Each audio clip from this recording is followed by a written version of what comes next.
Sponsored by Tata Motors स्वावलंबी अभियान, Garima Vikas Bank.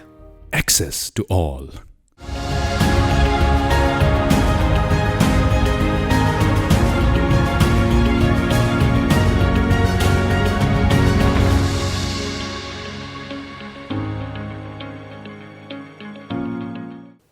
नमस्कार, यो एबी न्यूज खबरको संकेत हो।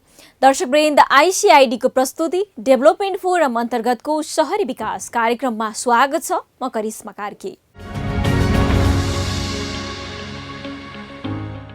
दर्शकवृन्द, आज हामी शहरी विकासको यो अङ्कमा पुराना सहरको अवस्था र व्यवस्थापनबारे चर्चा गर्नेछौँ। आधुनिक सहर निर्माणको नाममा भएका विकासले नेपालका मौलिक सहरको स्वरूपमा समेत प्रभाव परेको छ। साथै सहर व्यवस्थापनमा काठमाडौँ उपत्यका विकास प्राधिकरणले गरेका कामका विषय पनि समावेश गर्नेछौँ। सुरुवातमा केही शहरी विकास सम्बन्धी समाचार। खुल्ला मञ्चमा भएका अस्थायी संरचना हटाउने क्रमलाई काठमाडौँ महानगरले तीव्र बनाएको छ। पहिलो चरणमा केही संरचना र बार हटाइसकेको महानगरले दोस्रो चरणमा डोजर लगाएर संरचना हटाउन थालेको हो। दरबार हाईस्कुलको निर्माण सम्पन्न भएको र वीर अस्पतालको समेत पुनर्निर्माण सम्पन्न भएपछि बाँकी सामग्री र संरचना हटाउन थालिएको महानगरका प्रमुख प्रशासकीय अधिकृत राजेश्वर गेवालीले जानकारी दिए। नगर प्रहरी उपरीक्षक धनपति सापकोटाका अनुसार चिकित्सा विज्ञान राष्ट्रिय प्रतिष्ठान न्याम्स, दरबार हाईस्कुल र राष्ट्रिय पुनर्निर्माण प्राधिकरणलाई पत्र काटेरै खाली गर्ने वातावरण बनाउन आग्रह गरिएको छ। नेपाली सेनाले पछिल्लो दिनमा वातावरण संरक्षण तथा पर्यटन विकास र विस्तार कार्यक्रमलाई प्राथमिकताका साथ अगाडि बढाएको छ। सेना दिवसको अवसरमा पर्सा राष्ट्रिय निकुञ्जलाई पर्यटकीय क्षेत्रको रूपमा विकास गर्ने ध्यायले नेजगढ र जितपुरका स्थानीय तहको सहकारीमा आधाबार हात्तीसार जंगल fire lane cross country 55 kilometre cycling 2077 आयोजना गरिएको हो। कार्यक्रमको समापनको अवसरमा प्रदेश नम्बर 2 का मुख्यमन्त्री लालबाबु राउतले राष्ट्रिय निकुञ्जलाई पर्यटन गन्तव्यको रूपमा विकास गरी आन्तरिक तथा बाह्य पर्यटकको लागि आकर्षक कार्यक्रम घोषणा हुन आवश्यक रहेको बताएका छन्। पोखरा क्षेत्रीय अन्तर्राष्ट्रिय विमानस्थल निर्माण भएसँगै अन्तर्राष्ट्रिय हवाई उडान सञ्चालनको लागि तत्काल पहल गर्न सरकार निकायले माग गरेका छन्। सरकारवालाहरूसँगको सामूहिक छलफल कार्यक्रममा सहभागी वक्ताले विमानस्थल निर्माण भएसँगै त्यसलाई सञ्चालनको लागि अन्तर्राष्ट्रिय हवाई उडान तत्काल अगाडि बढाउन वक्ताले आग्रह गरेका हुन्। पोखरा विमानस्थल निर्माण हालसम्म करिब 66% सम्पन्न भएसँगै केही बाधा अड्चन आएकोले त्यसलाई सरकार निकायले समयमै समस्या समाधान गर्न पनि वक्ताहरूले माग गरेका छन्। दर्शकवृन्द, शहरी समाचारपछि पुनः स्वागत छ। पछिल्लो समय आधुनिक सहर निर्माणका नाममा भएका संरचना निर्माणले मौलिक सहर मासिँदै र कुरूप हुँदै गएका छन्। नेपालका मौलिक सहर व्यवस्थित हुन नसक्दा अनेकौं समस्याले सहरवासीलाई सताइरहेको छ। साँघुरा सडक, सवारी साधनको चाप, वायु प्रदूषणका कारण सहर बस्न लायक र सुन्दर सहर बन्न सकिरहेका छैनन्। हेरौं यो रिपोर्ट।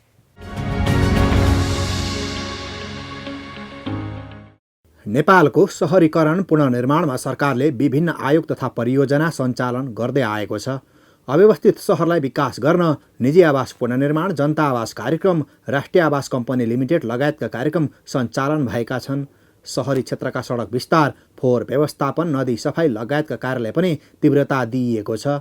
तर पुनर्निर्माणको काममा भने अझै पनि विज्ञान र प्रविधिको प्रयोग नहुँदा शहरी विकासका कामले गति लिन नसकेको राष्ट्रिय पुनर्निर्माण प्राधिकरणका प्रमुख सुशील ग्यावालीको भनाइ छ। यसलाई जुन परिवेशमा हामीले काम गऱ्यौँ, जुन परिवेशबाट नेपालको पुनर्निर्माण अगाडि बढ्यो, जस्तो खालको अवस्था यो क्षेत्रमा थियो, त्यो हिसाबले गर्दाखेरि चाहिँ यसलाई सन्तोषजनक नै मान्नुपर्छ। यद्यपि हामी केही हिसाबले सम्पदा क्षेत्रमा अलिकति ढिलाइ भएकै हौँ, त्यो चाहिँ हो नै। तर हामीलाई स्रोत साधनको व्यवस्थापन, सम्पदाको निम्ति अन्तर्राष्ट्रिय समुदायको ठुलो त्यस्तो सहयोग थिएन। हाम्रो जस्तो विद्यालयमा, स्वास्थ्य संस्थामा, निजी आवासमा जस्तो छ, सम्पदाको क्षेत्रमा अन्तर्राष्ट्रिय सहयोग चाहिँ अत्यन्त न्यून छ। त्यसले गर्दा नेपाल सरकारकै पैसा हाम्रै आफ्नै आन्तरिक स्रोतबाट क्रमशः व्यवस्थापन गर्दै जानुपर्ने कारणले पनि हामीलाई त्यसले अलिकति ढिलाइ हुने खालको अवस्था त्यहाँनिर भयो। विकासको नाममा भएका विभिन्न संरचनाले मापदण्ड पूरा गर्न नसक्दा पनि सहरीकरणको बर्खिलाप भएको छ। विश्वका विकसित देशमा आधुनिक प्रविधिको प्रयोग गरी सहरी विकास गरिन्छ, तर नेपाल अझै पनि त्यस्ता प्रविधिको प्रयोगमा निकै कमजोर रहेको प्राधिकरणले जनाएको छ। भूकम्पपछिको पुनर्निर्माणलाई नेपालले सहरी विकास निर्माण गर्ने एउटा अवसरको रूपमा लिनुपर्ने भए पनि अवसर लिन नसकेको प्राधिकरणको भनाइ छ। स्थानीय जनता र जनप्रतिनिधिहरूले यो ठाउँमा यसलाई पुरानो सहरको रूपमा रिभाइभ गरौँ भन्ने खालको कमिटमेन्ट चाहिँ सबैभन्दा महत्त्वपूर्ण देख्छु म। जनताको सहमतिको कुरा चाहिँ महत्त्वपूर्ण देख्छु। किलागलमा काम गर्ने भनेर हामीले सहमति गऱ्यौँ, प्राधिकरणले पनि त्यो काम अगाडि बढाउँ भनेर भन्यो काठमाडौँमा, तर पछाडि त्यहाँको जनता र जनप्रतिनिधिहरू सहितको बारेमा त्यो काम अगाडि बढ्ने कुरामा पछि चाहिँ त्यो ढङ्गले चाहिँ अगाडि जान सक्ने स्थिति बनेन। त्यहाँ त्यही भित्रमा अलमलको अवस्था भयो, त्यसपछि त्यो काम अगाडि जान सकेन। यो कुरामा सबभन्दा पहिला कमिटमेन्ट चाहिँ हाम्रो ठाउँ चाहिँ हामी रिभाइभ गर्छौँ, हाम्रो चाहिँ पुरानो बस्ती यो चाहिँ अत्यन्त नराम्रो भयो, यसलाई चाहिँ पुरानै स्वरूपमा फर्काउने कुरामा हामी जान्छौँ भन्ने जागरण चाहिँ सबभन्दा महत्त्वपूर्ण देख्छु म चाहिँ। त्यो हुन सक्यो भनेदेखि रिसोर्स त्यसपछि आउँछ, कानुनको मोडालिटी त्यसपछि आउँछन्, मापदण्ड र कानुनको व्यवस्था त छ हामीसँग, त्यसलाई चाहिँ कानुन गरेर लिएर जान सकिने खालको अवस्था बन्छ। काठमाडौँसहित मुलुकभरका सम्भावित अन्य सहरलाई आधुनिक सहरको विकास गर्ने सरकारको लक्ष्य छ। विराटनगर, धरान, बुटोल, वीरगञ्ज, हेटौँडा लगायतका क्षेत्रलाई स्तर उन्नति गरी सुविधायुक्त सहरको अवधारणा बनाइएको छ। तर सहरी विकास निर्माणको लक्ष्य अनुरूप सरकारी निकायको तदारुकता नहुँदा आयोजना कार्यान्वयनमै अलमल छ। सुरु भएका कतिपय आयोजना पनि सुरुवातमै रोकिएका छन्। सहरी विकासका लागि आवश्यक पूर्वाधार निर्माण तथा व्यवस्थापन गर्न सरकारले नगर विकास कोष गठन गरेको छ, तर संरक्षणको मुख्य अङ्गको रूपमा रहेको प्राचीन स्मारक संरक्षण ऐन तथा नियमावली संशोधनमा गतिशीलता नहुँदा काममा कठिनाइ भएको नगर विकास कोषले जनाएको छ। ऐन संशोधनका लागि मन्त्रालय पठाइएको नगर विकास कोषका कार्यकारी निर्देशक कृष्णप्रसाद सापकोटाको भनाइ छ। सार्वजनिक निजी साझेदारी एक्ट पनि थिएन, रेगुलेसन थिएन, तपाईँको त्यसका गाइडलाइनहरू थिएनन्, त्यसका प्रोक्युरमेन्ट डकुमेन्टहरू थिएनन्, केही पनि नभइकन त निजी क्षेत्र नि कसरी आओस् र। त्यसले गर्दाखेरि मलाई लाग्छ हामी 1 वर्ष जति भयो हामीसँग चाहिँ PPP एन्ड इन्भेस्टमेन्ट एक्ट पनि बनेको छ, रेगुलेसन बनेको छ, त्यो अनुसारका गाइडलाइनहरू बनेका छन्। हामीसँग अहिले चाहिँ अब चाहिँ निजी क्षेत्रलाई यो सेक्टरमा सहरी पूर्वाधार मात्रै होइन अन्य सेक्टरमा आकर्षण गर्नको लागि जुन लिगल्ली चाहिने डकुमेन्ट हो त्यो नै तयार नभइकन त उनीहरू पनि आउन सक्ने हुँदैन। त्यसले गर्दाखेरि अब डोर ओपन चाहिँ भएको छ, हामी त्यो ओपन भएको डोरबाट कति निजी क्षेत्रलाई छिराउन सक्छौँ त्यो चाहिँ सरकारी क्षेत्रको क्यापासिटीमा नि भर पर्ने कुरा हो। नगर विकास कोषले सहरी पूर्वाधार विकास तथा निर्माणका लागि वित्तीय एवं प्राविधिक सहयोग गर्दै आएको छ। राष्ट्रिय विकासको लक्ष्य अनुरूप जनताको पहुँच स्थापित गरी आर्थिक तथा सामाजिक जीवन स्तरमा योगदान पुर्याउने कोषको लक्ष्य रहेको नगर विकास कोषले जनाएको छ। त्यस्तै विकसित मुलुकमा भएका सहर विकासको अध्ययन गरी नेपालका पुराना सहरलाई सुविधायुक्त सहर बनाउने सरकारको योजना छ। त्यस्ता अध्ययनका लागि सरकारी कर्मचारीलाई वैदेशिक अध्ययन समेत गराइँदै आएको छ। तर वैदेशिक अध्ययनमा गएका कर्मचारी भने महिनौसम्म सरकारी ढुकुटीमै विदेशमा रमाउने गरेका छन्। विदेशको विकास तथा रणनीति हेरेर नेपाल आए पनि विकास गर्नुको सट्टा अनेकौं बहानाबाजीमा तर्किने गरेको सहरी पूर्वाधारविद सूर्यभक्त साङ्गाछेको भनाइ छ। देशभन्दा पनि पार्टी हेर्ने, आफू हेर्ने, आफ्नो परिवार हेर्ने अथवा आफन्त हेर्ने, बरु इन्डियामा बरु देशलाई पहिले हेर्छ अनि त्यसपछि त्यहाँ पनि करप्सन नभएको कहीँ पनि छैन, तर मात्रा कति हो र जे भए पनि देश भएन हामी हुन्छौँ नि। त्यस कारण देशलाई पहिले राखेर गऱ्यो भने त बन्थ्यो सबै। हामीसँग थोरै पैसा छ, थोरै छ, त्यो पनि हामी राम्रोसँग युज गर्दैनौँ कि नचाहिने ठाउँमा खर्च गर्छौँ, चाहिने भन्दा बढी चाहिन्छौँ होइन। हामीलाई 108 फिटको गाई चाहिएको छ कि 108 फिटको शिव चाहिएको छ कि 108 फिटको चाहिँ व्यासको मूर्ति चाहिएको छ कि हस्पिटल चाहिएको छ कि कलेज चाहिएको छ कि हाम्रो चाहिँ हाम्रो उद्योगहरू चाहिएको छ। भूकम्पपछिका 4 वर्ष यता पुनर्निर्माण गरिएका पुरातात्विक एवं सांस्कृतिक विश्व सम्पदा क्षेत्र 170, उपत्यकाभित्र 3 जिल्लाका 406 र उपत्यका बाहिरका 344वटा भूकम्प प्रभावित संरचना निर्माण भएका छन्। सम्भावित विश्व सम्पदामा सूचीकृत सम्पदा स्थललाई सरकारबाट कसरी संरक्षण गर्ने भन्ने चुनौती छ। विश्व सम्पदा सूचीमा सूचीकरण गर्ने विषयमा पनि प्रष्ट नीतिको अभाव छ। छिमेकी मुलुकको विकासले तीव्र रूप लिए पनि नेपालमा भने सुरुवात समेत हुन सकेको छैन। वैदेशिक अध्ययनको नाममा मात्रै सरकारी रकमको दुरुपयोग हुँदै आएको छ। सरकारले न उद्योग खोलेर कमाएको छ, न हाम्रो नेचुरल हाम्रो के भनौँ हाम्रो कल्चर र यता चाहिँ नेचर हो हाम्रो टुरिज्ममा विदेशी पैसा ल्याउने अर्को चाहिँ हाम्रो चाहिँ मिनरल्सहरू हो, हामी कुनै पनि मिनरल्स हामी एक्सट्राक्सन गर्न सकेका छैनौँ होइन। टुरिज्म अब यस्तो कहिले कोभिड कहिले भूकम्पले गर्दाखेरि हाम्रो टुरिज्म भत्ताभङ्ग छ। उद्योगहरू हामी अब इन्डिया र चाइनाको बिचमा छौँ, उनीहरूसँग हामी कम्पिटै गर्न सक्दैनौँ। सरकारले नगर निर्माण योजना कार्यान्वयन नियमावली 2032, काठमाडौँ उपत्यका विकास प्राधिकरण नियमावली 2068, भवन ऐन 2053, नगर विकास कोष ऐन 2045 र 2053 तथा काठमाडौँ उपत्यका विकास प्राधिकरण ऐन 2045 पनि ल्याएको छ। बनेका यी नियम कार्यान्वयनमा भने सरकारी निकाय नै अलमलमा छन्। भएका सरकारी नीति अनुसार काम गर्न सके नयाँ सहरले रूप लिने निश्चित छ।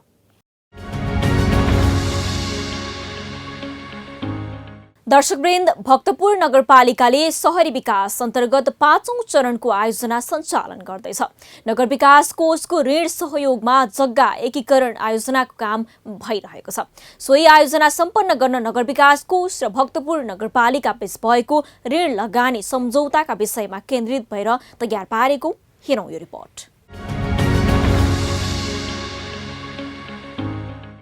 देकुमिवा इताके जग्गा एकीकरण आयोजना सञ्चालनका लागि नगर विकास कोष र भक्तपुर नगरपालिका बीच सम्झौता भएको छ।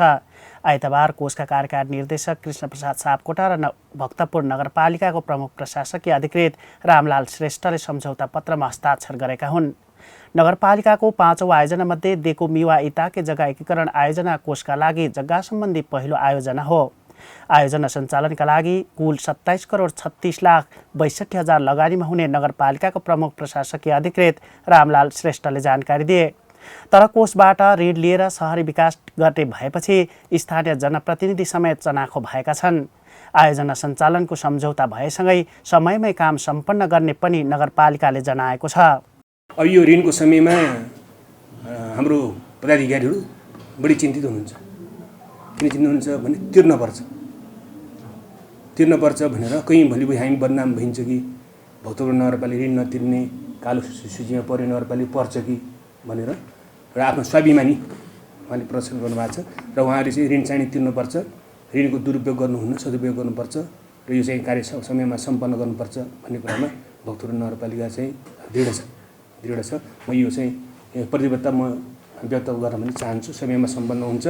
सरकारको ऋण सहयोगमा सञ्चालित शहरी विकास आयोजना अन्तर्गत नगर विकास कोषलाई प्राप्त भएको ऋण रकमबाट आयोजना सञ्चालन हुन लागेको हो।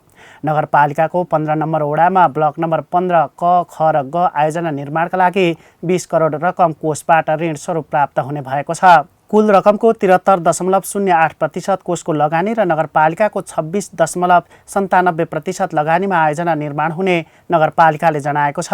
यसअघि नगरले कमल विनायक प्रथम र द्वितीय, लिबानी र तुमचो दुगुरे चोखा जग्गा एकीकरण जस्ता आयोजना सञ्चालन गरिसकेका छन्। 5औं चरणको आयोजना सञ्चालनका लागि हालसम्म ढल निर्माण तथा सडकको स्तरोन्नति गर्ने काम भइरहेको छ।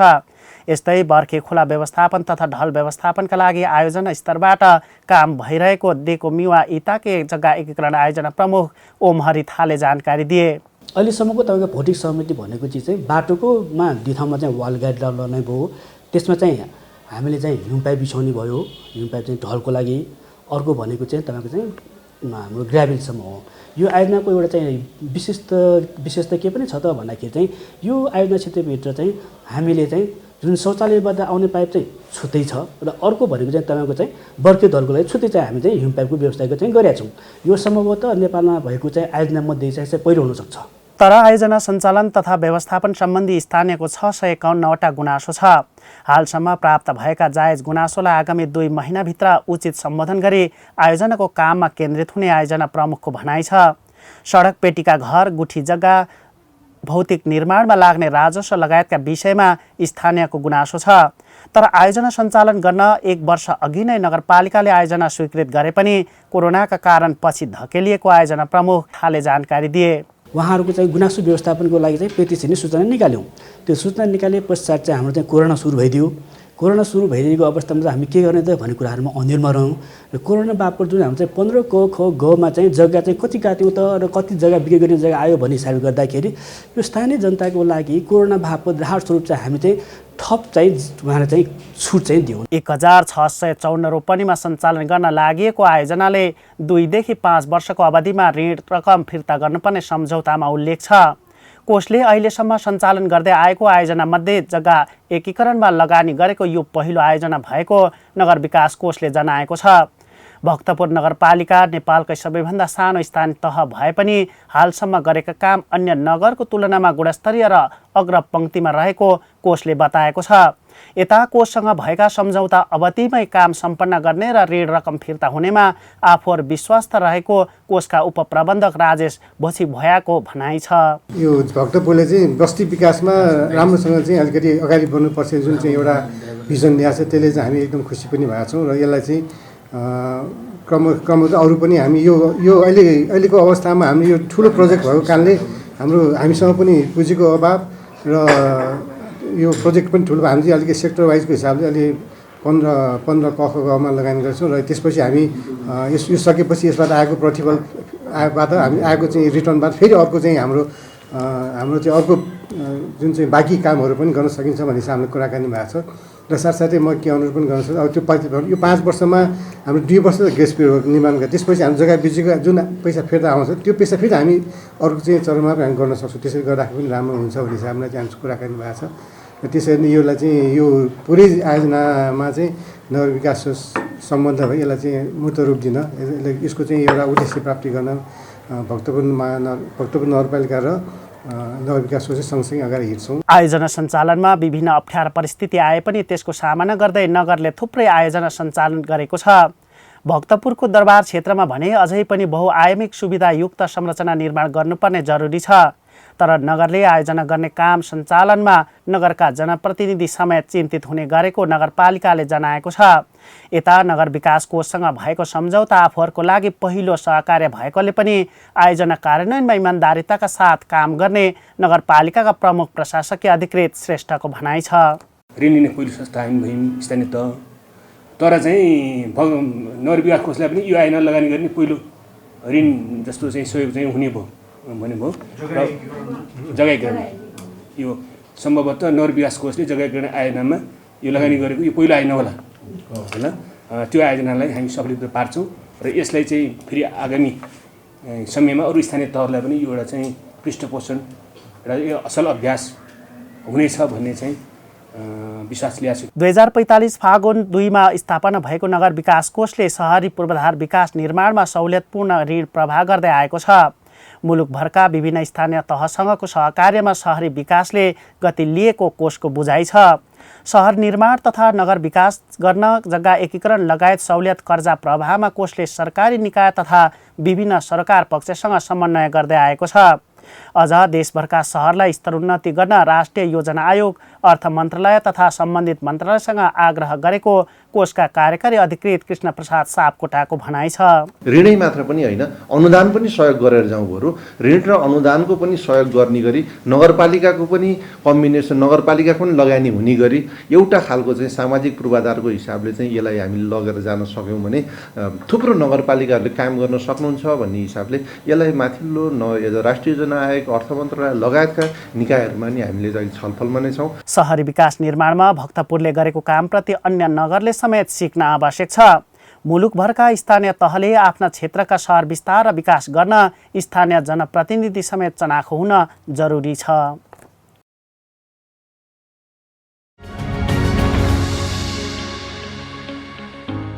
टाटा मोटर्स स्वावलम्बी अभियान। टाटा मोटर्सले विदेशबाट फर्किएका युवाहरूलाई आफ्नै देशमा केही गर्न सहयोग पुगोस् भनेर टाटा मोटर्स स्वावलम्बी अभियान ल्याएको छ। टाटाका कुनै पनि कमर्सियल गाडीहरू खरिद गर्दा बिना धितो 75% सम्म फाइनेन्सको सुविधा दिएको छ, त्यो पनि 6% भन्दा कम वार्षिक ब्याज दरमा। कुन गाडी कस्तो प्रयोजनमा लगाउने र कुन व्यवसाय गर्न सकिन्छ भन्ने विषयमा व्यावसायिक परामर्श पनि कम्पनीले नै दिने गर्छ। विस्तृत जानकारीको लागि नजिकैको सिप्रदी ट्रेडिङको कार्यालयमा सम्पर्क गर्नुहोस् अथवा फोन नम्बर 9801 07600 मा मिस कल दिनुहोस्। टाटा मोटर्स स्वावलम्बी अभियान।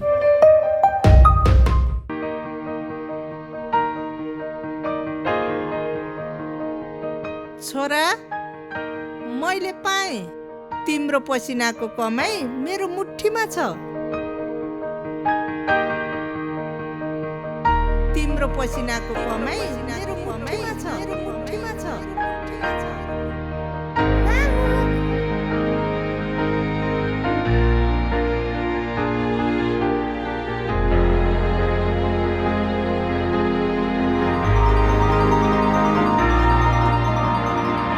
सन्तानको विश्वास आमा, आमाको विश्वास गरिमा, गरिमा विकास बैंक, एक्सेस टु ऑल।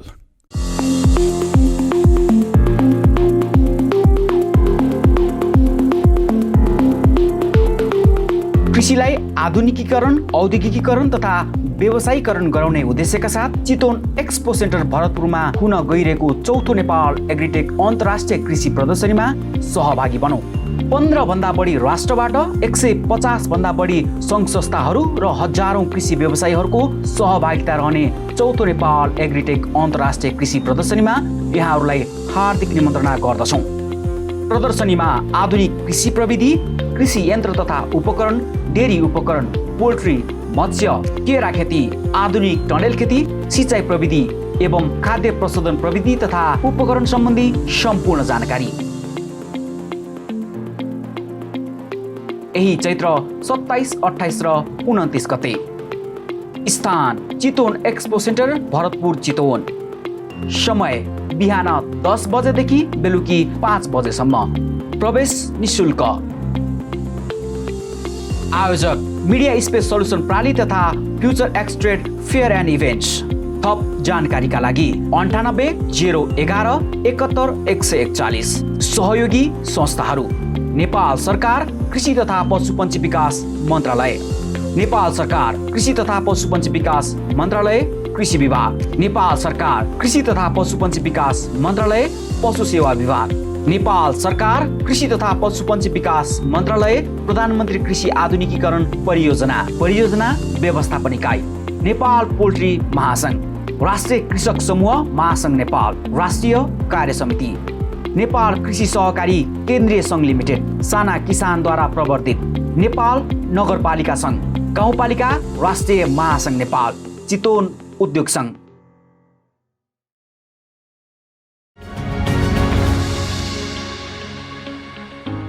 दर्शकवृन्द, नगर विकास कोषले सहर निर्माणमा सहुलियत कर्जा प्रवाह गर्दै आएको छ। सहरी विकास तथा विस्तारमा आवश्यक पूर्वाधार विकास निर्माण आर्थिक तथा प्राविधिक सहयोग गर्दछ। तर अझै पनि मुलुकभरका अधिकांश स्थानीय तहले विकासमा फड्को मार्न सकेका छैनन्। हस्त आइसिआइडीको प्रस्तुति डेभलपमेन्ट फोरम अन्तर्गतको सहरी विकास कार्यक्रम आजलाई यति नै। तपाईँ हामीलाई फेसबुकमा facebook/डेभलपमेन्ट फोरम र युट्युबमा डेभलपमेन्ट फोरममा गएर समेत हेर्न सक्नुहुनेछ। नमस्ते।